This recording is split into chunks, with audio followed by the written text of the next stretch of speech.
Velkommen til 22-nyhederne. Dette er Saxo News. God aften.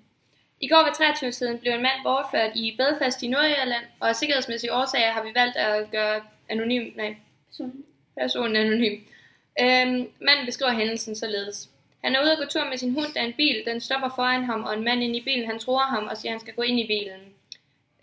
Inde i bilen udspørger mændene ham om hans nationalitet og hans religiøse overbevisning, som han ikke har nogen af.